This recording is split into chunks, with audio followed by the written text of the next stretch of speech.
apo natin. Ikaw! Ikaw mismo ang gumawa ng paraan. Aaminin mo ang pera.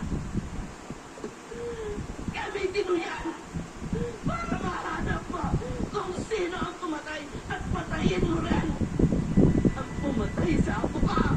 Hindi mo. Akala mo ba hindi ako gagalaw? Gusto natin. Hindi ako lang gagalaw na. Baka natin ako eh. Natay na yung kay Bago. At hindi lang siya mahihirap. Yung pamilya niya, lahat ng bahan niya sa buhay. Dahil mo silang papatayin.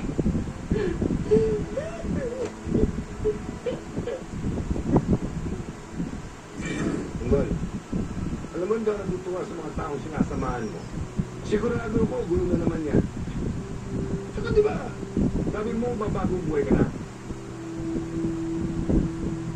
Sinubukan ko magbagong buhay ng ganting. Kaya alam mo, ito talaga ang kapalaran ko. Malaki ang butang ng loob ko kay Marcelo. Dahil siya ang dahilan kung ba't ako nakalaya. Kaya kinakailangan ko sumapa sa grupo niya. Eh, bakit nga pala hindi napasama tropa mo? Tinulungan din ni Marcelo ang mga kaibigan ko. Kaya lang hindi sila nakalaya. Dahil mas mabigat ang kaso nila kaya sa akin. Dahil sa pagnanakaw nila ng droga. Kita mo na. Pati mo na ang kaibigan mo, piniperwisyo mo. Huwag mo nang pag-initan si Tanggol, Berting. Hindi naman niya pinilit ang tropa niya na sumama sa kanya. Tumutulong lang yung mga yun. Nakitaan lang talaga ng butas ang kaso ng Tanggol, kaya nakalaya siya agad. Berting, wag ko kayo mag-alala. Dahil gagawa ko ng paraan para mailabas ang sulit sa kulungan.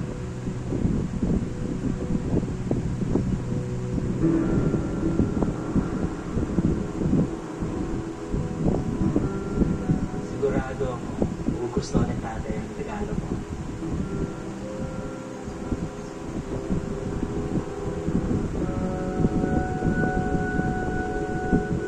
Hayop ka, Tanggol. Dito lang pala kita makikita. Patapusan mo na.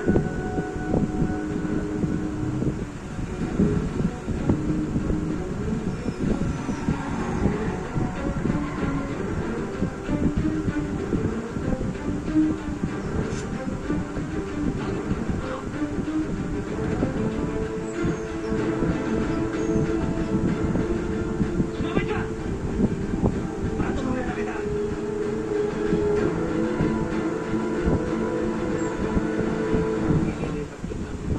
Dito sa maliit na kwento. Ibig sabihin maliit ang upa. Hindi. Siguro kayo panis na kape kaya kaya ugali nyo. Siguro may bago tayong paninda. Kasi ang laki ng pwesto niya eh. Ang laki paninda niya. Pinagandaan mo talaga yung araw ng asawa niyo. Kailan mo ba yung kasama ni Pagi ba? Meron pa bang dapat ng pangkasla? Sumabay ka! Sige, Tanggol. Kapatid ko. Kapatid mo, eh bakit mo makapakain? Yung hayop na yan, dahilan kaya nag-aalit-silit sa buhay ng pamilya. Ito ba yan? Inulo ko sila, ha? Pinagpaparin mo yung bahay. Ano? Sumabay kita!